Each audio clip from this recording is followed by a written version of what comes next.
Rationalisation ಮಾಡಿ slab ಬದಲಾವಣೆ ಮಾಡಿದರು. ಹೌದು. ಅದು ಒಂದು ರ್ಯಾಷನಲೈಸೇಷನ್ ಮುಖಾಂತರ ನಮ್ಮ ರಾಜ್ಯಕ್ಕೆ ಈ ವರ್ಷ 10,000 ಕೋಟಿ ಕಡಿಮೆ ಬರುತ್ತೆ.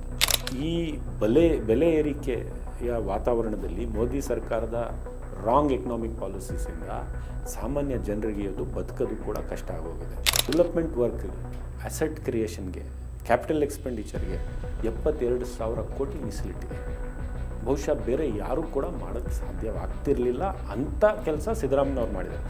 ನಾವು ಏನು ಸಾಲ ಮಾಡಿದ್ದೇವೆ ಅದು ಕ್ಯಾಪಿಟಲ್ ಎಕ್ಸ್ಪೆಂಡಿಚರ್ಗೆ, ಅಸೆಟ್ ಕ್ರಿಯೇಷನ್ಗೆ ಹೋಗ್ತಾ ಇದೆ, ಅಭಿವೃದ್ಧಿ ಕೆಲಸಕ್ಕೆ ಹೋಗ್ತಾ ಇದೆ. ನರೇಂದ್ರ ಮೋದಿ ಅವ್ರು ಏನು ಸಾಲ ಮಾಡಿದ್ದಾರೆ, ಅವ್ರು ಹಿಂದೆ ಮಾಡಿರೋ ಸಾಲಕ್ಕೆ ಇಂಟ್ರೆಸ್ಟ್ ತೀರಿಸೋದಕ್ಕೆ ಹೋಗ್ತಾ ಇದೆ. ಯಾವ ಆಫ್ರಿಕನ್ ನೇಷನ್ಸಲ್ಲಿ ಆಗ್ತದಲ್ಲ ಅಲ್ಲೂ ಕೂಡ ಈ ಥರ ಸಾಲ ಮಾಡೋದಿಲ್ಲ ಅನಿಸುತ್ತೆ ನರೇಂದ್ರ ಮೋದಿ ಅವ್ರು ಮಾಡ್ತಾ ಇರ್ತಕ್ಕಂಥ ಸಾಲ. ನಾವು ಜನರ ದುಡ್ಡು ಜನರಿಗೆ ಕೊಡಬೇಕು ಅಂತೀವಿ, ಇದು ಕಾಂಗ್ರೆಸ್ ಕಮಿಟ್ಮೆಂಟ್. ಅವರು ಜನರ ದುಡ್ಡು ಕೆಲವು ಪೂಂಜಿಪದಿಗೆ ಕೊಡೋದು. ನಮಸ್ಕಾರ, ವಾರ್ತಾಭಾರತಿಯ ವೀಕ್ಷಕರಿಗೆ ನಮಸ್ಕಾರ. ನಾನು ಧರಣೀಶ್ ಪುಕನ್ಕೆರೆ. ಈ ವಿಶೇಷ ಸಂದರ್ಶನಕ್ಕೆ ಸ್ವಾಗತ. ನನ್ನ ಜೊತೆಗೆ ಶಿವಾಜಿನಗರದ ಶಾಸಕ ರಿಜ್ವಾನ್ ಅರ್ಷದ್ ಅವರಿದ್ದಾರೆ. ಅವರು ಸದನದಲ್ಲಿ ಮಾತನಾಡ್ತಾ ಬಜೆಟ್ ಬಗ್ಗೆ, ಭಾಳ ಒಳ್ಳೆಯ ಬಜೆಟ್ ಮತ್ತು ಬೇರೆ ಒಂದು ಪರಿಸ್ಥಿತಿನಲ್ಲಿ ಮಂಡಿಸಿರುವಂತಹ ಬಜೆಟ್ಟು ಉತ್ತಮವಾದದ್ದು ಅಂತ ಹೇಳಿದ್ದಾರೆ. ಬೇರೆ ಪರಿಸ್ಥಿತಿ ಅಂದರೆ ಏನು, ಸಿದ್ದರಾಮಯ್ಯ ಯಾವ ಪರಿಸ್ಥಿತಿಯಲ್ಲಿ ಇಂಥದ್ದೊಂದು ಬಜೆಟನ್ನು, ಉತ್ತಮವಾದ ಬಜೆಟನ್ನು ಮಂಡಿಸಿದ್ದಾರೆ ಅನ್ನೋದನ್ನ ರಿಜ್ವಾನ್ ಅರ್ಷದ್ ಅವ್ರ ಹತ್ರ ಕೇಳ್ತೀನಿ. ಅದಕ್ಕೂ ಮೊದಲು ನಾನು ನಿಮಗೆ ರಿಕ್ವೆಸ್ಟ್ ಮಾಡ್ತೀನಿ, ನೀವಿನ್ನೂ ವಾರ್ತಾಭಾರತಿಯನ್ನು ಸಬ್ಸ್ಕ್ರೈಬ್ ಮಾಡಿಲ್ಲ ಅಂದರೆ ದಯವಿಟ್ಟು ಸಬ್ಸ್ಕ್ರೈಬ್ ಮಾಡಿ, ಲೈಕ್ ಮಾಡಿ, ಶೇರ್ ಮಾಡಿ, ಬೆಲ್ ಬಟನನ್ನು ಪ್ರೆಸ್ ಮಾಡಿ. ಈಗ ರಿಜ್ವಾನ್ ಜೊತೆಗಿನ ಮಾತುಕತೆಯನ್ನು ಶುರು ಮಾಡ್ತೀನಿ. ಕಾರ್ಯಕ್ರಮಕ್ಕೆ ಸ್ವಾಗತ. ನೀವು ನಿನ್ನೆ ಮಾತಾಡ್ತಾ ಇದೊಂದು ಭಾಳ ಡಿಫ್ರೆಂಟ್ ಕೈಂಡ್ ಆಫ್ ಪರಿಸ್ಥಿತಿನಲ್ಲಿ ಸಿದ್ದರಾಮಯ್ಯ ಬಜೆಟ್ ಮಂಡನೆ ಮಾಡಿದ್ದಾರೆ, ಹಂಗಾಗಿ ಇದು ಭಾಳ ಬೆಸ್ಟ್ ಬಜೆಟ್ ಅಂತ ಹೇಳಿದ್ರಿ. ಏನದು ಅಂಥ ವಿಶೇಷವಾದಂಥ ಸಂದರ್ಭ? ಈ ಸಂದರ್ಭ ಅಂದರೆ ದೇಶದ ಆರ್ಥಿಕ ಪರಿಸ್ಥಿತಿ ಇದೆಯಲ್ಲ ಭಾಳ ಗಂಭೀರವಾಗಿದೆ. ನರೇಂದ್ರ ಮೋದಿ ಸರ್ಕಾರ ದೊಡ್ಡ ಮಟ್ಟದ ಸಾಲ ಮಾಡಿ ಸರ್ಕಾರವನ್ನು ನಡೆಸ್ತಾ ಇದ್ದಾರೆ. ಪ್ರಪಗಂಡಕ್ಕೆ ವಿಕಸಿತ ಭಾರತ್ ಅಂತ ಹೇಳೋದು, ಮೋದಿ ಇಲ್ಲದೆ ಇದ್ದರೆ ದೇಶನೇ ಇಲ್ಲ ಅಂತ ಹೇಳೋದು, ಅಥವಾ ಕೋಮುವಾದ ರಾಜಕಾರಣ ಮಾಡಿ ಇಡೀ ದೇಶದ ಜನರನ್ನು ಒಂದು ರೀತಿಯ ನೈಜ ಸಬ್ಜೆಕ್ಟ್ಸ್ ಮೇಲೆ ಬಿಟ್ಟು ಬೇರೆ ಕಡೆ ಅವ್ರ ಗಮನವನ್ನು ಡಿಸ್ಟ್ರ್ಯಾಕ್ಟ್ ಮಾಡೋದು ಬೇರೆ ಥರ. ಈಗ ನೀವು ಇವತ್ತಿನ ಫೆಬ್ರವರಿ 1 ಬಜೆಟ್ಟು ನರೇಂದ್ರ ಮೋದಿಯವರು ಪ್ರೆಸೆಂಟ್ ಮಾಡಿರ್ತಕ್ಕಂಥದ್ದು ಅವ್ರ ಸರ್ಕಾರ ನೋಡಿದ್ರೆ ಈ ವರ್ಷ ಮಾತ್ರ 17.5 ಲಕ್ಷ ಕೋಟಿ ಸಾಲ ಮಾಡಿದ್ದಾರೆ ಬರೀ ಈ ವರ್ಷಕ್ಕೆ. ಅವರು 2014 ಪ್ರಧಾನಮಂತ್ರಿ ಆಗಿದ್ರಲ್ಲ, ಆ ಸಂದರ್ಭದಲ್ಲಿ ದೇಶದ ಮೇಲೆ ಸಾಲ ಇರ್ತಕ್ಕಂಥದ್ದು 51 ಲಕ್ಷ ಕೋಟಿ. ಇವತ್ತು 216 ಲಕ್ಷ ಕೋಟಿಗೆ ತೊಗೊಂಡೋಗಿದ್ದಾರೆ ಬರೀ 11 ಇಯರ್ಸಲ್ಲಿ. 11 ವರ್ಷದ ಅವಧಿಯಲ್ಲಿ 150-60 ಲಕ್ಷ ಕೋಟಿ ಸಾಲ ಮಾಡಿದ್ದಾರೆ. ಇಲ್ಲ, ಸಿದ್ದರಾಮಯ್ಯ ಮೇಲೂ ಅದೇ ಆರೋಪ. ಬರ್ತೇನೆ, ಸಾಲ ಮಾಡಿದ್ದಾರೆ, ಅದಕ್ಕೆ ಬರ್ತೇನೆ ನಾನು. ಸಾಲ ಮಾಡಿದ್ದಾರೆ. ಈ ವರ್ಷದ 17 ಲಕ್ಷ ಕೋಟಿಯಲ್ಲಿ 16.5 ಲಕ್ಷ ಕೋಟಿ ಬರೀ ಹಿಂದೆ ಸಾಲ ಮಾಡಿದ್ರಲ್ಲ ಅದಕ್ಕೆ ಇಂಟ್ರೆಸ್ಟ್ ತೀರ್ಸೋಕ್ಕೆ ಇಟ್ಕೊಂಡವ್ರೆ. ಅಂದರೆ ದೇಶದ ಆರ್ಥಿಕ ಪರಿಸ್ಥಿತಿ ಗಂಭೀರವಾಗಿದೆ. ನರೇಂದ್ರ ಮೋದಿ ಅವ್ರ ಕೈಯಿಂದ ಆರ್ಥಿಕ ಪರಿಸ್ಥಿತಿಯನ್ನು ಸುಧಾರಣೆಯೂ ಮಾಡೋಕ್ಕಾಗಿಲ್ಲ, ಬೆಳೆಸ್ಕೊಳ್ಳೋದಕ್ಕೂ ಆಗಿಲ್ಲ, ಹೊಸ ಉದ್ಯೋಗನೂ ಸೃಷ್ಟಿ ಮಾಡೋಕ್ಕಾಗಿಲ್ಲ, ಹೊಸ ಇನ್ವೆಸ್ಟ್ಮೆಂಟು ಕೂಡ ತರೋಕ್ಕಾಗಿಲ್ಲ. ಬರೀ ಪ್ರಪಗಂಡದ ಮೇಲೆ ಈ ಸರ್ಕಾರ ನಡೀತಾ ಇದೆ. ಆ ಸಂದರ್ಭದಲ್ಲಿ ಏನಾಗುತ್ತೆ, ಇಂಥ ಒಂದು ಪರಿಸ್ಥಿತಿಯಲ್ಲಿ ರಾಜ್ಯಕ್ಕೆ ಕೊಡಬೇಕಾದಂಥ ಪಾಲಿದೆಯಲ್ಲ ಅಲ್ಲಿ ಕೊಡ್ತಾ ಮಾಡ್ತಾರೆ. ಫಸ್ಟೇ ಇವ್ರು GST ತೊಗೊಂಡು ಬಂದಿದ್ದೆ ಈ ರೀತಿಯ GST ತರಬಾರ್ದಿತ್ತು. It is a wrong. GST concept UPA government. Congress GSTನೇ ಬೇರೆ, ಈ GSTನೇ ಬೇರೆ, ಹೆಸರು ಮಾತ್ರ ಒಂದೇ ಇರೋದು. ಕಾಂಗ್ರೆಸ್ಸಿನ GST ಟ್ಯಾಕ್ಸ್ ಸರಳೀಕರಣ ಆಗಬೇಕು, ಒಂದೇ ಸ್ಲ್ಯಾಬ್ ಇರಬೇಕು, ಇನ್ನೂ ಹೆಚ್ಚಾಗಿ ಟ್ಯಾಕ್ಸ್ ನೆಟ್ ಆಗಬೇಕು. ಸೊ ರಾಜ್ಯಕ್ಕೂ ಒಳ್ಳೇದಾಗಬೇಕು, ಕೇಂದ್ರಕ್ಕೂ ಒಳ್ಳೇದಾಗಿ. ಇವ್ರ GST 5 ಸ್ಲ್ಯಾಬ್ ಮಾಡಿದರು. 1 ನೇಷನ್ 1 ಟ್ಯಾಕ್ಸ್ ಅಂತ ಹೇಳ್ಬಿಟ್ಟು 5% ಒಂದು ಸ್ಲ್ಯಾಬ್, 100% ಒಂದು ಸ್ಲ್ಯಾಬ್, 18% ಒಂದು ಸ್ಲ್ಯಾಬ್, 28% ಈ ಥರ ಮಾಡ್ಕೊಂಡು ಹೋದರು. ಕೊನೆಗೆ ಏನಾಯಿತು, ಈ ವರ್ಷ ರ್ಯಾಷನಲೈಸೇಷನ್ ಮಾಡಿ ಸ್ಲ್ಯಾಬ್ ಬದಲಾವಣೆ ಮಾಡಿದರು. ಹೌದು. ಅದು ಒಂದು ರ್ಯಾಷನಲೈಸೇಷನ್ ಮುಖಾಂತರ ನಮ್ಮ ರಾಜ್ಯಕ್ಕೆ ಈ ವರ್ಷ 10,000 ಕೋಟಿ ಕಡಿಮೆ ಬರುತ್ತೆ. ಯಾರು ಮಾಡಿರೋದು ಇದು? ಯಾರ ತಪ್ಪಿಂದ? ಕೇಂದ್ರ ಸರ್ಕಾರದ ತಪ್ಪಿಂದ. ಈ ವರ್ಷಕ್ಕೆ 10,000 ಕೋಟಿ ಕಡಿಮೆ ಆಗುತ್ತೆ, ಮುಂದಿನ ವರ್ಷಕ್ಕೆ 15,000 ಕೋಟಿ ಕಡಿಮೆ ಆಗುತ್ತೆ. ಏನಾಗಿದೆ, ಇವ್ರ ತಪ್ಪು GSTಯನ್ನು ದೇಶದ ಮೇಲೆ without any trial and error ಏಕಾಏಕಿ ರಾತ್ರೋರಾತ್ರಿ ಪಾರ್ಲಿಮೆಂಟ್ ಕರೆದು ಕಾನೂನು ಪಾಸ್ ಮಾಡಿ ಒಂದು ಹಬ್ಬದ ಥರ ಏನೋ ಟ್ಯಾಕ್ಸ್ ಹಾಕ್ತಿರೋದು ಜನರಿಗೆ, ಬಟ್ ಅದನ್ನು ಒಂದು ಸೆಲೆಬ್ರೇಷನ್ ಮಾಡಿಕೊಂಡು ಟ್ಯಾಕ್ಸ್ ಹಾಕಿದರು.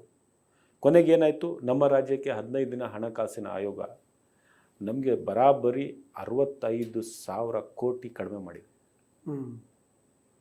ಈ ವರ್ಷ 10,000 ಕೋಟಿ GSTಯಲ್ಲಿ ಕಡಿಮೆ ಆಗಿದೆ. ವಿಶೇಷ ಅನುದಾನ ಕೊಡ್ತೀವಿ ಅಂತ ಹೇಳಿದರು 11,000 ಕೋಟಿ, ಅದನ್ನು ಕೂಡ ಕೊಟ್ಟಿಲ್ಲ.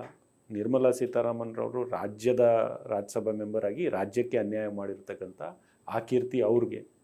ಇವರು ಬೇಕಾಬಿಟ್ಟು ಸಾಲ ಮಾಡಿಬಿಟ್ಟು ನರೇಂದ್ರ ಮೋದಿಯವರು ದೇಶದ ಮೇಲೆ ಇಷ್ಟು ದೊಡ್ಡ ಸಾಲದ ಹೊರೆ ಹಾಕಿ ಅವರು ಒಂದು ದೊಡ್ಡ ಮಹಾರಾಜರ ಥರ ಅಥವಾ ಒಂದು ಪ್ರಪಗಂಡ ಮಾಡ್ಕೊಂಡು ನಾನಿಲ್ಲದೆ ದೇಶ ಮುಳುಗೋಗೋದು ಅಂತ ಉಲ್ಟಾ ಪ್ರಪಗಂಡ ಮಾಡಿಕೊಂಡು ಆ ಸಾಲನೂ ಕೂಡ ನಾವೇ ತೀರಿಸ್ಬೇಕಲ್ಲ.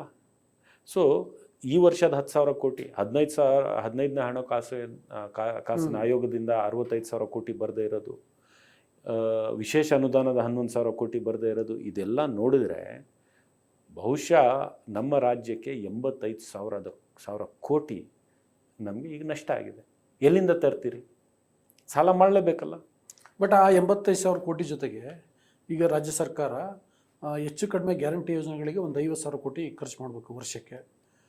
ಅದಲ್ಲದೆ ಈ ಕಮಿಟೆಡ್ ಎಕ್ಸ್ಪೆಂಡಿಚರ್ಸ್ ಇರ್ತದೆ. ಇದಕ್ಕೂ ಮೀರಿ ಅಭಿವೃದ್ಧಿಗೆ ಏನು ಮಾಡೋಕ್ಕಾಗತ್ತೆ? ಅದೇ ನಾನು ವಿಪರೀತ ಪರಿಸ್ಥಿತಿಯಲ್ಲಿ ಸಿದ್ದರಾಮಯ್ಯನವರು ಮಂಡನೆ ಮಾಡಿರ್ತಕ್ಕಂಥ ಬಜೆಟ್ ಇದೆಯಲ್ಲ, ಉತ್ತಮವಾದಂಥ ಬಜೆಟ್ ಅಂತ ಯಾಕೆ ಹೇಳಿದ್ದೀನಿ ಅಂದರೆ, ಕೇಂದ್ರದಿಂದ 85,000 ಕೋಟಿ ಬರದೆ ಪ್ಲಸ್ ಜಲ್ ಜೀವನ್ ಮಿಷನ್ ಘರ್ ಘರ್ ಜಲ್ ಅಂತ ಹೇಳಿ ಘೋಷಣೆ ಮಾಡಿಬಿಟ್ರು. ಘೋಷಣೆ ಮಾಡಿದ ಮೇಲೆ ಮೋದಿಯವರು ದುಡ್ಡು ಕೊಡಬೇಕಲ್ಲ, ದುಡ್ಡು ಕೊಡೋದಿಲ್ಲ. ಇಲ್ಲಿ ಅವ್ರು ಕೊಡೋದಿಲ್ಲ ಅಂತ ನಮ್ಮ ರಾಜ್ಯದಿಂದ ನಾವೇ ಖರ್ಚು ಮಾಡಬೇಕು.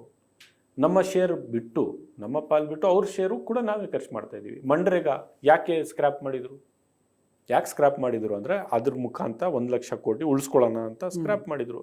ಈಗ ಮನ್ರೇಗಾ ಅವ್ರು ದುಡ್ಡು ಕೊಡೋದಿಲ್ಲ, ಈಗ ನಾವು ಕೊಡಬೇಕಾಗುತ್ತಲ್ಲ, 40% ನಾವು ಹಾಕಬೇಕಾಗುತ್ತೆ. ಸೊ ಇಲ್ಲಿ ಬೇರೆ ಬೇರೆ ಬೇರೆ ಸೆಂಟ್ರಲಿ ಸ್ಪಾನ್ಸರ್ಡ್ ಸ್ಕೀಮ್ಸನ್ನು ಕೂಡ ಕಡಿತ ಮಾಡಿ, GST ಮುಖಾಂತರ ಸಿಗಬೇಕಂತ ಪಾಲಲ್ಲೂ ಕೂಡ ಕಡಿತ ಮಾಡಿ, ಯಾವ ರೀತಿ ನಮಗೆ ಸಿಗಬೇಕಾದಂಥ ಸಹಾಯನೂ ಇಲ್ಲದೆ ನಾವು ನಮ್ಮ ರಾಜ್ಯದ ಪರಿಸ್ಥಿತಿ ಇಟ್ಕೊಂಡು ನಾವು ಮಾಡಬೇಕು. ಗ್ಯಾರಂಟಿ ಸ್ಕೀಮ್ ನಮ್ಮ ಬದ್ಧತೆ. ಯಾಕೆ ಅಂದರೆ ಇವತ್ತಿನ ಈ ಬೆಲೆ ಏರಿಕೆಯ ವಾತಾವರಣದಲ್ಲಿ ಮೋದಿ ಸರ್ಕಾರದ ರಾಂಗ್ ಎಕನಾಮಿಕ್ ಪಾಲಿಸೀಸಿಂದ ಸಾಮಾನ್ಯ ಜನರಿಗೆ ಅದು ಬದುಕೋದು ಕೂಡ ಕಷ್ಟ ಆಗೋಗಿದೆ. 500 ರೂಪಾಯಿ ಅವ್ನು ಸಂಪಾದನೆ ಮಾಡಿದ್ರೆ ಬೆಳಗಿಂದ ರಾತ್ರಿವರೆಗೂ ಬೆವರು ಸುರಿಸಿ ಸಂಪಾದನೆ ಮಾಡಿದ್ರು ಮನೆ ನಡೆಸೋದು ಆಗೋದಿಲ್ಲ. ಗ್ಯಾಸ್ ಬೆಲೆ, ತೇಲ್ ಬೆಲೆ, ಅಗತ್ಯ ವಸ್ತುಗಳ ಬೆಲೆ, ಎಣ್ಣೆ ಬೆಲೆ, ಅಕ್ಕಿ ಬೆಲೆ ನೀವೆಲ್ಲ ನೋಡಿ ಇವತ್ತು ಗಗನಕ್ಕೆ ಹೋಗೋಗಿದೆ. ನಮ್ಮ ಕಾಲದಲ್ಲಿ ಒಂದು ಇಡ್ಲಿ 5 ರೂಪಾಯಿಗೆ ಸಿಕ್ಕೋದು ಇಡ್ಲಿ ಈಗ 20 ರೂಪಾಯಿಗೆ ಆಗೋಗಿದೆ. ದೋಸೆ 10-15 ರೂಪಾಯಿಗೆ ಸಿಕ್ಕೋದು ಮಸಾಲ ದೋಸೆ ಇವತ್ತು 60 ರೂಪಾಯಿ, 80 ರೂಪಾಯಿ, 100 ರೂಪಾಯಿಗೆ ಹೋಗೋಗಿದೆ. ಬಡವರು ಹೇಗೆ ಬದುಕಬೇಕು?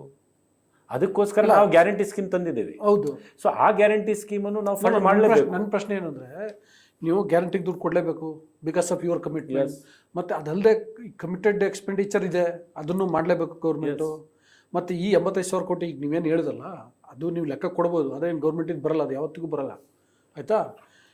ಇಷ್ಟೆಲ್ಲದ ನಡುವೆ ಡೆವಲಪ್ಮೆಂಟಲ್ ವರ್ಕ್ ಏನು ಮಾಡ್ತೀರಿ? ಸೊ ಅದಕ್ಕೆ ನಾನು ಸಿದ್ದರಾಮಯ್ಯನವರ ಅನುಭವ 17 ಬಜೆಟ್ ಅವ್ರು ಕೊಟ್ಟಿರ್ತಕ್ಕಂಥ ಅನುಭವದಲ್ಲಿ ಎಷ್ಟು ಸರಳವಾಗಿ ಅವರು ಇದನ್ನು ಸರಿ ಮಾಡಿದ್ದಾರೆ ಅಂದರೆ, ಒಂದು ದುಡ್ಡಿನ ಕೊರತೆ ಇದ್ದರೂ ಸಹ ಎಲ್ಲ ಗ್ಯಾರಂಟಿ ಸ್ಕೀಮ್ಗೂ ದುಡ್ಡು ಕೊಟ್ಟಿದ್ದಾರೆ, ಸೋಷಲ್ ವೆಲ್ಫೇರ್ ಸಾಮಾಜಿಕ ನ್ಯಾಯಕ್ಕೂ ದುಡ್ಡು ಕೊಟ್ಟಿದ್ದಾರೆ, ಅವರು ಶಿಕ್ಷಣಕ್ಕೂ ಸಾರ್ವಜನಿಕರ ಶಿಕ್ಷಣಕ್ಕೂ ಅಷ್ಟೇ ದುಡ್ಡು ಕೊಟ್ಟಿದ್ದಾರೆ, ಸಾರ್ವಜನಿಕರ ಆರೋಗ್ಯಕ್ಕೂ ಅಷ್ಟೇ ದುಡ್ಡು ಕೊಟ್ಟಿದ್ದಾರೆ, ಮತ್ತು ಡೆವಲಪ್ಮೆಂಟ್ ವರ್ಕ್ಗೆ, ಅಸೆಟ್ ಕ್ರಿಯೇಷನ್ಗೆ, ಕ್ಯಾಪಿಟಲ್ ಎಕ್ಸ್ಪೆಂಡಿಚರ್ಗೆ 72,000 ಕೋಟಿ ಮೀಸಲಿಟ್ಟಿದ್ದಾರೆ. ಬಹುಶಃ ಬೇರೆ ಯಾರೂ ಕೂಡ ಮಾಡೋಕ್ಕೆ ಸಾಧ್ಯವಾಗ್ತಿರಲಿಲ್ಲ ಅಂಥ ಕೆಲಸ ಸಿದ್ದರಾಮಯ್ಯನವ್ರು ಮಾಡಿದ್ದಾರೆ. ನಾವು ಏನು ಸಾಲ ಮಾಡಿದ್ದೇವೆ ಅದು ಕ್ಯಾಪಿಟಲ್ ಎಕ್ಸ್ಪೆಂಡಿಚರ್ಗೆ, ಅಸೆಟ್ ಕ್ರಿಯೇಷನ್ಗೆ ಹೋಗ್ತಾ ಇದೆ, ಅಭಿವೃದ್ಧಿ ಕೆಲಸಕ್ಕೆ ಹೋಗ್ತಾ ಇದ್ದಾರೆ. ನರೇಂದ್ರ ಮೋದಿ ಅವರು ಏನು ಸಾಲ ಮಾಡಿದ್ದಾರೆ, ಅವ್ರು ಹಿಂದೆ ಮಾಡಿರೋ ಸಾಲಕ್ಕೆ ಇಂಟ್ರೆಸ್ಟ್ ತೀರಿಸೋದಕ್ಕೆ ಹೋಗ್ತಾ ಇದೆ. ಅದು ಅಷ್ಟೇ ವ್ಯತ್ಯಾಸ ಇರೋದು. ಒಂದು ಕಾನೂನಿದೆ, ಫಿಸಿಕಲ್ ರೆಸ್ಪಾನ್ಸಿಬಿಲಿಟಿ ಆ್ಯಕ್ಟ್ ಇದೆ. ಆ ಆ್ಯಕ್ಟ್ ಪ್ರಕಾರ ಸಾಲ ಮಾಡಬೇಕು, ಸಾಲ ಮಾಡಬಾರ್ದು ಅಂತಿಲ್ಲ, ಸಾಲ ಮಾಡೋದು ತಪ್ಪು ಅಂತಲೂ ನಾನು ಹೇಳೋದಿಲ್ಲ. ಆದರೆ ಆ ಆ್ಯಕ್ಟ್ ಉಲ್ಲಂಘನೆ ಮಾಡಬೇಕು. ಆ್ಯಕ್ಟ್ ಏನು ಹೇಳುತ್ತೆ, ನಿಮ್ಮ GDPಯ ರಾಷ್ಟ್ರದ ಮಟ್ಟದಲ್ಲಿ ಅಥವಾ ರಾಜ್ಯದಲ್ಲಿ GSDPಯ 25% ಮಿತಿ ಒಳಗಡೆ ಸಾಲ ಮಾಡಿ ಅಂತ ಹೇಳುತ್ತೆ. ಹೌದು. ನಾವು 25% ಒಳಗಡೆ ಸಾಲ ಮಾಡಿದ್ದೀವಿ. ಅವರು ನರೇಂದ್ರ ಮೋದಿಯವರು GDP-ಯ 25% ಒಳಗಡೆ ಸಾಲ ಮಾಡಬೇಕಾಗಿತ್ತಾನೆ. ಅವ್ರು GDP-ಯ 55% ತೊಗೊಂಡು ಹೋಗಿದ್ದಾರೆ ಸಾಲ. ಅಂದರೆ ಯಾವ ಆಫ್ರಿಕನ್ ನೇಷನ್ಸಲ್ಲಿ ಆಗ್ತದಲ್ಲ ಅಲ್ಲೂ ಕೂಡ ಈ ಥರ ಸಾಲ ಮಾಡೋದಿಲ್ಲ ಅನಿಸುತ್ತೆ. ನರೇಂದ್ರ ಮೋದಿಯವರು ಮಾಡ್ತಾ ಇರ್ತಕ್ಕಂಥ ಸಾಲ 55% ತೊಗೊಂಡು ಹೋಗಿದ್ದಾರೆ. ಫಿಸಿಕಲ್ ಡೆಫಿಸಿಟ್ ಇದೆಯಲ್ಲ 3% ಒಳಗಡೆ ಇರಬೇಕು ಅಂತ ಹೇಳುತ್ತೆ ಆ್ಯಕ್ಟು. ನಾವು ಅದು ಪಾಲನೆ ಮಾಡಿದ್ದೀವಿ, 2.9%ಅಲ್ಲಿದ್ದೀವಿ. ನರೇಂದ್ರ ಮೋದಿಯವರು 5.5% ತೊಗೊಂಡು ಹೋಗಿದ್ದಾರೆ. ಅಂದರೆ ಸಾಲ ಮಾಡಿರೋದ ಸಾಲಕ್ಕೆ ತೀರಿಸ್ಕೊಳ್ಳೋದು. They are taking loan to do the committed expenditure. We have raised loan to spend on the capital expenditure. So that is a fundamental difference between Siddaramaiya's budget and Narendra Modi's budget. ಮತ್ತೆ ನರೇಂದ್ರ ಮೋದಿ ಅವ್ರ budget ಇದೆಯಲ್ಲ ರಾಜ್ಯದ ಮೇಲೆ ಪರಿಣಾಮ ಆಗುತ್ತೆ.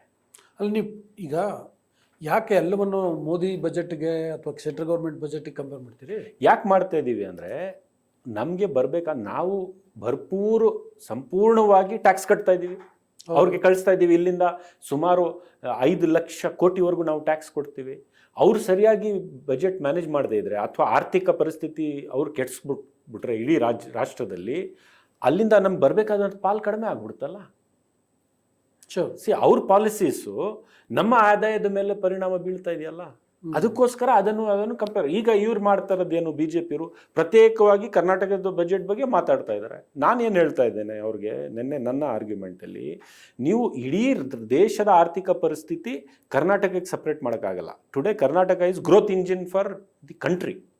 We are second highest GST paying state after Maharashtra. Karnataka will surpass in very soon. So Karnataka is a growth engine. ಕರ್ನಾಟಕದ ಅನುದಾನ ಕರ್ನಾಟಕಕ್ಕೆ ನೀವು ಕೊಡದೇ ಇದ್ರೆ, ಗ್ರೋತ್ ಇಂಜಿನ್ಗೆ ನೀವು ಪೆಟ್ರೋಲ್ ಹಾಕದೇ ಇದ್ರೆ, ಇಲ್ಲಿಂದ ದುಡ್ಡು ತೊಗೊಂಡು ನೀವು UP-ಗೆ ಬಿಹಾರ್ಗೆ ಎಲ್ಲರಿಗೂ ಹಂಚ್ತಾ ಇದ್ದೀರಲ್ಲ, ಸಂತೋಷ. ಅವ್ರು ನಮ್ಮ ದೇಶ ಅಂದರೆ ಎಲ್ಲರೂ ನಾವು ಬಾಳಬೇಕು, ಅವ್ರಿಗೆ ಹಂಚ್ತಾ ಇದ್ದೀರಿ, ಬಡವರಿದ್ದಾರೆ ಹಂಚಿ. ಆದರೆ ನಮ್ಮನ್ನು ಕಷ್ಟದಲ್ಲಿ ಸಿಕ್ಕಾಕ್ಸಿ ಮತ್ತೆ ಇಲ್ಲಿಂದ ತೊಗೊಂಡು ಹೋಗೋಕ್ಕೆ ಅದು ಗಾದೆ ಇದೆ ನೋಡಿ, ಕೋಳಿ ಚಿನ್ನದ ಮೊಟ್ಟೆ ಕೊಡುತ್ತೆ ಅಂತ ಒಂದೇ ಬಾರಿ ಕೊಂದ್ಬಿಟ್ರೆ. So save Karnataka to save India, it's a slogan. So ನಾವು ಪದೇ ಏನು ಹೇಳ್ತಾ ಇದ್ದೀವಿ, ಎಷ್ಟು ಮಟ್ಟಕ್ಕೆ ರಿವೆಂಜ್ ಮಾಡ್ತಾರೆ ಮೋದಿ ಸರ್ಕಾರ ಅಂದರೆ, ಭೀಕರವಾದಂಥ ಬರಗಾಲ ಇತ್ತು 2023-24 ಇಸ್ವಿಯಲ್ಲಿ. ನಾವು ಅಧಿಕಾರಕ್ಕೆ ಬಂದ ತಕ್ಷಣ ಬರಗಾಲ, ರೈತರು ಸಾಮಾನ್ಯ ಜನರು ತತ್ತರಿಸ್ಕೊಂಡು ಹೋಗಿ ಸಾವಿರಾರು ಕೋಟಿ ನಷ್ಟ ಆಗಿದ್ರು 1 ನಯಾ ಪೈಸಾ ಕೊಡೋಕ್ಕೆ ಮೋದಿ ಸರ್ಕಾರ ರೆಡಿ ಇಲ್ಲ. ಕೊನೆಗೆ ನಾವು ಸುಪ್ರೀಂ ಕೋರ್ಟ್ ಮೆಟ್ಲೇರಿ ಅಲ್ಲಿಂದ ಅವ್ರಿಗೆ ಚೀಮಾರಿ ಹಾಕಿಸಿ ಆ ದುಡ್ಡು ತಗೊಂಡು ಡೆಲ್ಲಿಯಲ್ಲಿ ಪ್ರೊಟೆಸ್ಟ್ ಮಾಡಿದ್ವಿ. ಅಂದರೆ ನಿಮ್ಮ ನಿಯತ್ತಿನ ಮೇಲೆ Karnataka is a growth engine, ಕರ್ನಾಟಕನ ಉಳಿಸ್ಕೊಳ್ಳೋಣ ಅಂತ ಮೋದಿ ಸರ್ಕಾರಕ್ಕೆ ಆ ನಿಯತ್ ಇಲ್ಲ. ಇಲ್ಲಿಂದ ಹೋಗಿರ್ತಕ್ಕಂಥ ಒಬ್ಬ MP ಕೂಡ ಏನು ಈ ಥರ ಮಾಡ್ತಾ ಇದ್ದೀರಿ ಅಂತ ಹೇಳೋದಕ್ಕೆ ಅವನಿಗೆ ಧೈರ್ಯ ಇಲ್ಲ, ಅವರು ಆ ಪರಿಸ್ಥಿತಿಯಲ್ಲೂ ಇಲ್ಲ. BJP-ಯವರು ಸಿದ್ದರಾಮಯ್ಯವರು ಸಾಲ ಮಾಡಿದ್ದಾರೆ ಅಂತ. ಸಿದ್ದರಾಮಯ್ಯವರು ಫಿಸಿಕಲ್ ರೆಸ್ಪಾನ್ಸಿಬಿಲಿಟೀಸ್ ಆ್ಯಕ್ಟ್ ವೈಲೇಟ್ ಮಾಡಿ ಸಾಲ ಮಾಡಿದಾರಾ? ಸಿದ್ದರಾಮಯ್ಯನವರು ಕಮಿಟೆಡ್ ಎಕ್ಸ್ಪೆಂಡಿಚರ್ಗಾಗಿ ಸಾಲ ಮಾಡಿದಾರಾ?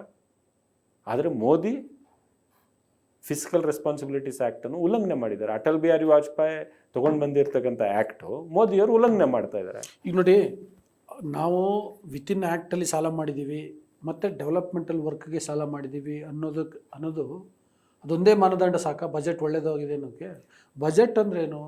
ಈಗ ಬೇರೆ ಅದು ಅಗ್ರಿಕಲ್ಚರು, ಎಜುಕೇಷನ್ನು ಮತ್ತು ಇರಿಗೇಷನು ಎಲ್ಲದಕ್ಕೂ ಎಷ್ಟು ಬೇಕೋ ಅಷ್ಟು. ಅಲ್ಲ, ನಿಜಾನೇ ತಾವು ಕೇಳಿರೋದು ನಿಜ. ಒಂದು ರಾಜ್ಯದ ಆರ್ಥಿಕ ಪರಿಸ್ಥಿತಿ ಹೇಗಿದೆ ಅಂತ ಹೇಳಿದರೆ, ಹಿಂದಿನ ವರ್ಷ ಏನಾಯಿತು ಅದರ ಮೇಲೆ ಇದೆ. ಇವತ್ತು ಫಾರಿನ್ ಡೈರೆಕ್ಟ್ ಇನ್ವೆಸ್ಟ್ಮೆಂಟ್ ಇಡೀ ದೇಶಕ್ಕೆ ಬಂದಿದೆಯಲ್ಲ, ಫಸ್ಟ್ ಹಾಫ್ ಆಫ್ 2025-26 FDI-ನ 26% ಬರೀ ಕರ್ನಾಟಕಕ್ಕೆ ಬಂದಿದೆಯಲ್ಲ. ಇಡೀ ದೇಶದ FDI $9.3 ಬಿಲಿಯನ್ ಕರ್ನಾಟಕದಲ್ಲಿ ನಿವೇಶನ ಆಗಿದೆಯಲ್ಲ. ಅದೇ ಸಂದರ್ಭದಲ್ಲಿ ಮಹಾರಾಷ್ಟ್ರಲ್ಲಿ ಕಡಿಮೆ ಆಗಿದೆ, ಅದೇ ಸಂದರ್ಭದಲ್ಲಿ ಗುಜರಾತಲ್ಲಿ ನಿವೇಶನ ಕಡಿಮೆ ಆಗಿದೆ, ಅದೇ ಅವಧಿಯಲ್ಲಿ ಡೆಲ್ಲಿಯಲ್ಲಿ ನಿವೇಶನ ಕಡಿಮೆ ಆಗಿದೆ. ಯಾಕೆ ಕರ್ನಾಟಕಕ್ಕೆ ಬಂತು ನಿವೇಶನ ಅಂದರೆ, ಇಲ್ಲಿ ರಾಜ್ಯ ಸರ್ಕಾರ ಒಳ್ಳೆ ಕೆಲಸ ಮಾಡ್ತಾ ಇದೆ, ಸ್ಥಿರ ಸರ್ಕಾರ ಇದೆ, ಲೀಡರ್ಶಿಪ್ ಚೆನ್ನಾಗಿದೆ ಅಂತ ಇಲ್ಲಿ ಬಂದಿದೆಯಲ್ಲ. ಸೊ ಅಗ್ರಿಕಲ್ಚರ್ ಗ್ರೋತ್ ಏನಿದೆ ಬೇರೆ ಸ್ಟೇಟ್ ಕಂಪೇರ್ ಮಾಡಿ ನಮಗೂ ನೋಡಿ, 9.1% is our agriculture growth. Service ಸೆಕ್ಟರಲ್ಲಿ 8.1% ಇದ್ದೀವಿ, ಇಂಡಸ್ಟ್ರಿಯಲ್ ಸೆಕ್ಟರಲ್ಲಿ 6.7% ಗ್ರೋತ್ ಇದ್ದೀವಿ. ಸೊ ಸ್ಟಾರ್ಟಪ್ ಎಕೋಸಿಸ್ಟಮಲ್ಲಿ ನಾವು 21ನೇ ಪೊಸಿಷನಲ್ಲಿ ಇದ್ವಿ ಹೋದ ವರ್ಷ, ಈಗ 14th ಪೊಸಿಷನ್ ಇದ್ದೀವಿ ಗ್ಲೋಬಲ್ ರ್ಯಾಂಕಿಂಗಲ್ಲಿ. How is that possible? Bengaluru ನಗರ ಈಗ 5th. ನೀವು ನೋಡಿದ್ರೆ ಇಷ್ಟೊಂದೆಲ್ಲ ಬೆಳವಣಿಗೆ ಆಗಿದೆ ಅಂತಾರೆ, BJP ಅವರು ಹೇಳ್ತಾರೆ ಗ್ಯಾರಂಟಿ ಕೊಟ್ಟು ಎಲ್ಲ ಖಜಾನೆ ಖಾಲಿ ಆಗಿದೆ, ಡೆವಲಪ್ಮೆಂಟ್ ಎಲ್ಲ ಆಗ್ತಿಲ್ಲ ಅಂತ ಹೇಳ್ತಾರೆ. ಐಡಿಯಾಲಜಿಕಲಿ ಸೈದ್ಧಾಂತಿಕವಾಗಿ BJPಗೆ ನಮಗೆ ಮೂಲಭೂತವಾದಂಥ ಒಂದು ವ್ಯತ್ಯಾಸ ಇದೆ. ನಾವು ಜನರ ದುಡ್ಡು ಜನರಿಗೆ ಕೊಡಬೇಕು ಅಂತೀವಿ, ಇದು ಕಾಂಗ್ರೆಸ್ ಕಮಿಟ್ಮೆಂಟ್. ಅದು ಅವರು ಜನರ ದುಡ್ಡು ಕೆಲವು ಪೂಂಜಿಪದಿಗೆ ಕೊಡೋದು, ಅದು BJP ಪಾಲಿಸಿ, ಅದು BJP ಸಿದ್ಧಾಂತ, ಅವ್ರ ಕಮಿಟ್ಮೆಂಟ್ ಅದು. ಸೊ ಜನರ ದುಡ್ಡು ಜನರಿಗೆ ಹೋದರೆ ಯಾವ ಜನರಿಗೆ ಹೋಗ್ತಾ ಇದೆ? ಬಿಲೋ ಪಾವರ್ಟಿ ಲೈನ್ಗೆ ಹೋಗ್ತಾ ಇದೆ, ಸಾಮಾನ್ಯ ಲೇಬರರ್ಸ್ಗೆ ಹೋಗ್ತಾ ಇದೆ ಗ್ಯಾರಂಟಿ ದುಡ್ಡು. ಮಹಿಳೆಯರು ಮನೆಯಿಂದ ಆಚೆ ಬಂದರೆ ಅವ್ರಿಗೆ ಬಸ್ಸಿನ ಮುಖಾಂತರ ನಾವು ಕೊಡ್ತಾ ಇದ್ದೀವಿ. ಅತೀ ಕಡಿಮೆ ಇರ್ತಕ್ಕಂಥ ಪರಿಸ್ಥಿತಿಯಲ್ಲಿ, ಎಕನಾಮಿಕ್ ಕಂಡೀಷನಲ್ಲಿರೋದು, ಆರ್ಥಿಕ ಪರಿಸ್ಥಿತಿಯಲ್ಲಿ ಇರ್ತಕ್ಕಂಥವ್ರಿಗೆ 2,000 ರೂಪಾಯಿ ನಾವು ಮಹಿಳೆಯರಿಗೆ ಕೈಗೆ ಕೊಡ್ತಾ ಇದ್ದೀವಿ. ಅದರಿಂದ ಏನು ಆ 2,000 ರೂಪಾಯಿ ಅವ್ರ ಮನೆಯಲ್ಲೇ ಇಟ್ಕೊಂಡಿದ್ದಾರಾ? ಖರ್ಚು ಮಾಡ್ತಾನೆ ಇಲ್ವಾ? ವಾಪಸ್ ಮಾರ್ಕೆಟ್ಗೆ ಬರ್ತಾ ಇಲ್ವಾ? GST ಮುಖಾಂತರ ವಾಪಸ್ ನಮ್ಮ ರಾಜ್ಯಕ್ಕೆ ಬರ್ತಾ ಇಲ್ವಾ? ಒಂದು ವೇಳೆ ನಾವು ಈ ಸರ್ಕ್ಯುಲರ್ ಎಕಾನಮಿ ಅಂತ ನೀವು ಹೇಳ್ತೀವಿ. ಹೌದು, ಇಷ್ಟು ದೊಡ್ಡ ಬಡವರ ಒಂದು ಕೋಟ್ಯಾಂತರ ಒಂದು ದೊಡ್ಡ ಸಮೂಹ ಇದೆಯಲ್ಲ, ಆರ್ಥಿಕ ಪರಿಸ್ಥಿತಿ ದೇಶದಲ್ಲಿ ಮೋದಿ ಸರ್ಕಾರದಿಂದ ಆಗಿರ್ತಕ್ಕಂಥ ಜನರ ಮೇಲೆ ಹೊರೆ ಬೀರ್ತಾ ಇದೆಯಲ್ಲ, ಬೆಲೆ ಏರಿಕೆ ಮತ್ತು ಬೇರೆ ಎಲ್ಲ ನಿರುದ್ಯೋಗದ ಸಮಸ್ಯೆ, ಇಷ್ಟು ಗ್ಯಾರಂಟಿ ನಾವು ಕೊಡದೇ ಇದ್ದರೆ ಅವ್ರ ಪರಿಸ್ಥಿತಿ ಏನಾಗಬೇಕು? ಮತ್ತು ಅವರೇನು ಇಟ್ಕೊಂಡಿದ್ದ ವಾಪಸ್ ಬರ್ತಾ ಇದೆ. ಅದಕ್ಕೋಸ್ಕರ ನಮ್ಮ ಗ್ರೋತ್ ರೇಟ್ ನೋಡಿ, we are third in per capital income in the whole country. Yes. The growth rate compared to GDP of the central government, we are 8.1%. Central government growth rate ಏನಿದೆ compared to their GDP 7.3%. We have surpassed. ನಾವು central ಗೌರ್ಮೆಂಟಿಂದ ಹೆಚ್ಚಾಗಿ ಗ್ರೋತಲ್ಲಿ ಕರ್ನಾಟಕ ಮುಂದೆ ಇದೆ. ಅಂದರೆ ನಮ್ಮ ಗ್ಯಾರಂಟಿನೂ ಕೆಲಸ ಮಾಡಿದೆ, ನಮ್ಮ ಇಂಡಸ್ಟ್ರಿಯಲ್ ಪಾಲಿಸಿನೂ ಕೆಲಸ ಮಾಡಿದೆ, ನಮ್ಮ ಸ್ಟಾರ್ಟಪ್ ಪಾಲಿಸಿನೂ ಕೆಲಸ ಮಾಡಿದೆ, ನಮ್ಮ ಅಗ್ರಿಕಲ್ಚರ್ ಪಾಲಿಸಿನೂ ಕೆಲಸ ಮಾಡಿದೆ. ನಮ್ಮ ಸರ್ಕಾರ ಕೊಡ್ತಾ ಇರ್ತಕ್ಕಂಥದ್ದು, ನಾವು ಏನು ಪಾಲಿಸಿ ಮಾಡಿದ್ದೀವಿ, ಹೇಗೆ ನಡೆಸ್ತಾ ಇದ್ದೀವಿ, ಅದು ಪರಿಣಾಮ ಇಡೀ ಇದು ರಾಜ್ಯದ ರ್ಯಾಂಕಿಂಗ್ ತಾನೇ, ಇದು ಈ ದೇಶಕ್ಕೆ ರ್ಯಾಂಕಿಂಗ್ ಇರೋದು. ನಾವೊಬ್ಬರು ಏನೋ ಇಲ್ಲಿ ಸೃಷ್ಟಿ ಮಾಡಿಲ್ವಲ್ಲ, ನಾನು ಅಂಕಿಅಂಶಗಳು ಏನು ಹೇಳ್ತಾ ಇದ್ದೀವಿ, it's a public document. So why are we better then others in this adverse situation? Because we are giving a better governance. ಅದಕ್ಕೋಸ್ಕರ ನಾವು ಬೆಟರ್ ಇದ್ದೀವಿ. Why Modiji is not able to give a good governance? Because his focus is on propaganda ಮೇಲೆ focus, ಬರೀ destructive ಇದರಲ್ಲಿ focus. ಆ ಥರ ಮಾಡ್ಕೊಂಡಿದ್ರೆ ಈಗ ವಿದೇಶದಲ್ಲಿ, ಇದು ಇಡೀ ಪ್ರಪಂಚದಲ್ಲಿ ಒಂದು 3ನೇ. ಮತ್ತು ನೀವು ಇಷ್ಟೆಲ್ಲ ಹೇಳಿದ್ರೆ BJP ಅವರು ಹೇಳ್ತಾರೆ ಖಜಾನೆ ಖಾಲಿ ಆಗಿದೆ ಅಂತ. ಖಜಾನ ಖಾಲಿ ಆಗಿದೆ ಅಂದರೆ ಅವ್ರೇನೋ ಕೇಂದ್ರ ಸರ್ಕಾರದ ಖಜಾನದ ಬಗ್ಗೆ ಮಾತಾಡ್ತಾ ಇದ್ರು ಇಲ್ವೋ ನನಗೆ ಗೊತ್ತಿಲ್ಲ. ಕರ್ನಾಟಕದ ಬಗ್ಗೆ ಅವ್ರು ಮಾತಾಡ್ತಾ ಇರ್ತಕ್ಕಂಥದ್ದು, ಖಜಾನ ಖಾಲಿ ಆಗಿದ್ರೆ 50,000 ಕೋಟಿ ಗ್ಯಾರಂಟಿ ಸ್ಕೀಮ್ಗೆ ಹೋಗ್ತಾ ಇದೆಯಲ್ಲ, 72,000 ಕೋಟಿ ಕಮಿಟೆಡ್ ಕ್ಯಾಪಿಟಲ್ ಎಕ್ಸ್ಪೆಂಡಿಚರ್ ನಾವು ಕೊಟ್ಟಿದ್ದೀವಲ್ಲ, ಎಲ್ಲೂ ನಾವು ಸಾಲ ಇಂಟ್ರೆಸ್ಟ್ ಕಟ್ಟಿದ್ರೆ ನಾವು ಸಾಲ ಕಟ್ಟಿ ವಾಪಸ್ ಮರುಪಾವತಿ ಮಾಡೋದಕ್ಕೆ ಡಿಫಾಲ್ಟ್ ಆಗಿದ್ದೀವ? ನಮ್ಮ ಎಂಪ್ಲಾಯೀಸ್ಗೆ ಸ್ಯಾಲ್ರಿ ಪೆನ್ಷನ್ ಕೊಡೋದ್ರಲ್ಲಿ ಡಿಫಾಲ್ಟ್ ಆಗಿದ್ದೀವ? ಎಲ್ಲಿ ಡಿಫಾಲ್ಟ್ ಆಗಿದ್ದೀವಿ? ಎಲ್ಲಿ ಇದು ಮಾಡ್ತಾ ಇದ್ದೀವಿ? ವೇಸ್ಟ್ಫುಲ್ ಎಕ್ಸ್ಪೆಂಡಿಚರನ್ನು ಕಡಿತಗೊಳಿಸಿದ್ದೇವೆ. ಸೊ ಅದಕ್ಕೆ ಅವರು ಏನಾದರೂ ಆ ಥರ ತಿಳ್ಕೊಂಡಿದ್ದಾರೆ ಅಂತ ನನಗೆ ಗೊತ್ತಿಲ್ಲ. ಸೊ ಅವ್ರು ವಿರೋಧ ಪಕ್ಷದಲ್ಲಿದ್ದಾರೆ. ಅವರು ಯಾವ ಮಾನದಂಡ ಇಟ್ಕೊಂಡು ನಮ್ಮ ಸರ್ಕಾರಕ್ಕೆ ಅವರು ಟೀಕೆ ಮಾಡ್ತಾ ಇದ್ದಾರಲ್ಲ, ಯಾವ ಮಾನದಂಡ ಇಟ್ಕೊಂಡು ಸಿದ್ದರಾಮಯ್ಯವ್ರ ಬಜೆಟ್ಗೆ ಟೀಕೆ ಮಾಡ್ತಾ ಇದ್ದಾರಲ್ಲ, ಅದೇ ಮಾನದಂಡ ಇಟ್ಕೊಂಡು ಮೋದಿಯವ್ರ ಬಜೆಟ್ ನೋಡಲಿ, ಅಲ್ಲಿ ನೋಡೋಕ್ಕೆ ರೆಡಿ ಇಲ್ಲ ಅಲ್ವಾ? ಸೊ ಅದಕ್ಕೋಸ್ಕರ ನಾನು ಅವ್ರಿಗೆ, BJP-ಅವ್ರಿಗೆ ಏನು ಹೇಳಿದೆ, ಬರೀ ಇಷ್ಟರಲ್ಲೇ ನಾವು ಸೀಮಿತವಾಗಿ ನೋಡೋಕ್ಕಾಗಲ್ಲಪ್ಪ. ಒಂದು ರಾಜ್ಯದ ಆರ್ಥಿಕ ಪರಿಸ್ಥಿತಿ, ದೇಶದ ಆರ್ಥಿಕ ಪರಿಸ್ಥಿತಿ ಹೇಗಿದೆ ಅದ್ರ ಮೇಲೆ ಇದಿರ್ತದೆ, ಡಿಪೆಂಡ್ ಆಗಿರ್ತದೆ. ಮತ್ತು ದೇಶದ ಆರ್ಥಿಕ ಪರಿಸ್ಥಿತಿ ಇಡೀ ಪ್ರಪಂಚದಲ್ಲಿ ಏನು ನಡೀತಾ ಇದೆ ಅದ್ರ ಮೇಲೂ ಡಿಪೆಂಡ್ ಆಗುತ್ತಲ್ಲ. ಹೌದು. ಸೊ ನರೇಂದ್ರ ಮೋದಿಯವರ ರಾಂಗ್ ಫಾರಿನ್ ಪಾಲಿಸೀಸ್ ದೇಶದ ಆರ್ಥಿಕ ಪರಿಸ್ಥಿತಿ ಮೇಲೆ ಪರಿಣಾಮ ಬೀಳಲ್ವಾ? ಅಲ್ಲ, ಹಂಗೆ ನೋಡಿದ್ರೆ ಈಗ ನೀವು ಬರೀ ಸೆಂಟ್ರಲ್ ಗೌರ್ಮೆಂಟು ಹೇಗಿದೆ, ಅಲ್ಲಿನ ಫೈನಾನ್ಷಿಯಲ್ ಕಂಡೀಷನ್ ಹೇಗಿದೆ ಅನ್ನೋದು ಒಂದು, ಮತ್ತು ಅಲ್ಲಿಂದ ರಾಜ್ಯಕ್ಕೆ ಬರಬೇಕಾಗಿರೋ ದುಡ್ಡು ಬರ್ತಾಯಿಲ್ಲ, ಅದರ ಪರಿಣಾಮನೂ ಆಗ್ತಿದೆ ಅಂತ. ಬಟ್ ಈಗ ಇಂಟರ್ನ್ಯಾಷನಲ್ ಲೆವೆಲಲ್ಲೂ ಕೂಡ ಬೇರೆ ಬೇರೆ ಥರದ ಕ್ರೈಸಿಸ್ಗಳಿದ್ದಾವೆ, ವಾರ್ ಸಿಚುವೇಶನ್ ಇದೆ. ಇದು ಕೂಡ ಇಂಡಿಯನ್ ಎಕಾನಮಿ ಮೇಲೂ ಪರಿಣಾಮ ದೊಡ್ಡ ಬೀರುತ್ತೆ, ಪರಿಣಾಮ ಬೀಳುತ್ತೆ. ಕರ್ನಾಟಕದ ಆರ್ಥಿಕತೆ ಮೇಲೂ ಪರಿಣಾಮ ಬೀರುತ್ತೆ. ಸೊ ಅದರ ನಡುವೆ ಕೂಡ ಸಿದ್ದರಾಮಯ್ಯ ಬೆಸ್ಟ್ ಬಜೆಟ್ ಕೊಟ್ಟಿದ್ದಾರೆ ಅಂತ ಹೆಂಗೆ ಹೇಳ್ತೀರಿ? ಯಾಕೆ ಹೇಳಿದೆ ಅಂದರೆ, ನೋಡಿ, ಈ ನಡೀತಾ ಇರೋದು ಯುದ್ಧ ಇದೆಯಲ್ಲ, ಇದ್ರ ದೊಡ್ಡ ಪರಿಣಾಮ ನಮ್ಮ ದೇಶದ ಮೇಲೆ ಬೀಳೋದು. ಹೇಗೆ? ಗಲ್ಫ್ ನೇಷನ್ನಿಂದ ನಾವು 40-45% ನಮ್ಮ ಎನರ್ಜಿ ರಿಕ್ವೈರ್ಮೆಂಟ್ಸ್ ತೊಗೋತೀವಿ. ತೈಲ ಆಗಲಿ, ಗ್ಯಾಸ್ ಆಗಲಿ ಎಲ್ಲ ನಾವು ತೊಗೋತೀವಿ. ಇಲ್ಲಿಂದ 1 ಕೋಟಿಗಿಂತ ಹೆಚ್ಚು ಜನ ಅಲ್ಲಿ ಉದ್ಯೋಗವನ್ನು ಮಾಡ್ತಾಯಿದ್ದಾರೆ, ಎಂಪ್ಲಾಯ್ಮೆಂಟ್ ಮಾಡ್ತಾಯಿದ್ದಾರೆ. ದೇಶಕ್ಕೆ ಫಾರಿನ್ ಎಕ್ಸ್ಚೇಂಜ್ ಏನು ಬರುತ್ತಲ್ಲ, 40% ಈ ಗಲ್ಫ್ ದೇಶದಿಂದ ಬರುತ್ತೆ. ಎಲ್ಲ ಇಸ್ಲಾಮಿಕ್ ಕಂಟ್ರೀಸಿಂದ 40% ನಮಗೆ ಫಾರಿನ್ ಎಕ್ಸ್ಚೇಂಜ್ ಬರುತ್ತೆ. ಸುಮಾರು ಅಂದಾಜು ಪ್ರಕಾರ ಗೊತ್ತಿಲ್ಲ ನನಗೆ, ನೀವು ಕ್ಯಾಲ್ಕುಲೇಟ್ ಮಾಡೋ 10 ಲಕ್ಷ ಕೋಟಿವರೆಗೂ ಫಾರಿನ್ ಎಕ್ಸ್ಚೇಂಜ್ ಬರ್ಬೋದು ಏನೋ. I might be wrong also, you have to check. 40% of the foreign exchange comes from Gulf. ಆ ಗಲ್ಫ್ ನೇಷನ್ಸಲ್ಲಿ ವಾರ್ ಆಗಿಬಿಟ್ರೆ, ಯುದ್ಧ ಆಗಿಬಿಟ್ರೆ, ನಮ್ಮ ದೇಶದ ಮೇಲೆ ಆರ್ಥಿಕ ಪರಿಸ್ಥಿತಿ ಗಂಭೀರವಾಗಿ ಆಗುತ್ತೋ ಇಲ್ಲ. ಒಂದು ಅಂಥ ಸಂದರ್ಭದಲ್ಲಿ ಒಂದು ರೆಸ್ಪಾನ್ಸಿಬಲ್ ಗೌರ್ಮೆಂಟ್, ಒಂದು ಜವಾಬ್ದಾರಿಯುತ ನಾಯಕ ಏನು ಮಾಡಬೇಕು? ಒಂದು ಪ್ರಶ್ನೆ. ಇಷ್ಟೆಲ್ಲ ಟೆನ್ಷನ್ ನಡೀತಾ ಇದೆ. ಈ ಟೆನ್ಷನ್ ನಡುವೆ ನೀವು ಇಸ್ರಾಯೇಲ್ಗೆ ಹೋಗ್ಬೇಕಾಗಿತ್ತಾ ಅಂತ ನನ್ನ ಪ್ರಶ್ನೆ. ಹೋಗಬೇಕಾಗಿತ್ತ? ನೀವು ಇಸ್ರಾಯೇಲ್ಗೆ ಹೋಗಿ ದೇಶಕ್ಕೆ ವಾಪಸ್ ಬರುವ 24 ಗಂಟೆ ಒಳಗಡೆ ಮಾರನೇ ದಿವಸ ಇಸ್ರಾಯೇಲ್ ಇರಾನ್ ಮೇಲೆ ಯುದ್ಧ ನಡೆಸಿದ್ರು. ಯುದ್ಧ ಮಾಡಿ, ನಿಮ್ಮ ಪ್ರಕಾರ what is the message? What is the message ಅಂತ ಮೋದಿಯವ್ರಿಗೆ ನಾವು ಕೇಳಬೇಕಲ್ಲ. ಕೇಳೋದಕ್ಕೆ ಪಾರ್ಲಿಮೆಂಟ್ಗೂ ಬರಲ್ಲ, ಪ್ರೆಸ್ ಕಾನ್ಫರೆನ್ಸು ಮಾಡಲ್ಲ. What is the message? ನೀವು ಯಾಕೆ ಹೋದ್ರಿ ಅಲ್ಲಿ? ಆಯಿತು, ನೀವು ಹೋಗಿದ್ರಲ್ಲ, ಕಿವಿಯಲ್ಲಿ ನಿಮ್ಗೆ ಹೇಳಿದ್ರ ಈ ಥರ ನಾವು ನಾಳೆ ಇರಾನ್ ಮೇಲೆ ದಾಳಿ ಮಾಡ್ತೀವಿ ಅಂತ? ಸಿ, ನಮಗೆ that is their business. It is there. No, why did you go in this whole delicate situation? ಯಾವಾಗಿಂದ ನಡೀತಾ ಇದೆ? ಹೋದ ವರ್ಷನೂ ಕೂಡ 8 ತಿಂಗಳಿಂದನೂ ಕೂಡ ಒಂದು ಬಾರಿ ಯುದ್ಧ ಶುರುವಾಗಿ ವಿರಾಮ ಆಗಿದೆ. ಟೆನ್ಷನ್ ಬಿಲ್ಟಪ್ ಆಗ್ತಾ ಇದೆ. ದಿನನಿತ್ಯ ಟ್ರಂಪ್ ಒಂದಿಲ್ಲ ಒಂದು, ನೆತನ್ಯಾಹು ಒಂದಿಲ್ಲ ಒಂದು ಹೇಳಿಕೆಯನ್ನು ಕೊಡ್ತಾ ಇದ್ದಾರೆ ಇರಾನ್ ಮೇಲೆ. ಈಗ ಮಾಡ್ತೀವಿ, ಹಾಗೆ ಮಾಡ್ತೀವಿ ಅಂತ ನಮ್ಗೆ ಗೊತ್ತಿದೆ. ಇವತ್ತಾಗ್ಬೋದು, 8 ದಿವಸಕ್ಕಾಗ್ಬೋದು, 10 ದಿವಸಕ್ಕಾಗಿ ದಾಳಿ ಮಾಡ್ತಾರೆ ಇವರು ಅಂತೆಲ್ಲ ಗೊತ್ತಿದೆ. ಏನು ಮುಚ್ಚುಮರಿ, ಅದು ಸೀಕ್ರೆಟ್ ಏನಿಲ್ವಲ್ಲ ಆಪ್ರೇಷನ್. ಅಂಥ ಸಂದರ್ಭದಲ್ಲಿ ನೀವು ಯಾಕೆ ಹೋದ್ರಿ ಅಂತ ಒಂದು. ಮತ್ತು ಇಲ್ಲಿ ಭಾರತದ ಒಂದು ಹಿನ್ನೆಲೆ ನೋಡಿದ್ರೆ, ಇತಿಹಾಸ ಏನಿದೆ ಅಂದರೆ, ಭಾರತ ದೇಶ ಎಂದಿಗೂ ಯಾವ ಸೂಪರ್ ಪವರ್ ಜೊತೆಗೂ ಸಬ್ಸರ್ವೆಂಟಾಗಿ ನಾವು ಅಸೋಸಿಯೇಟ್ ಆಗಿಲ್ಲ.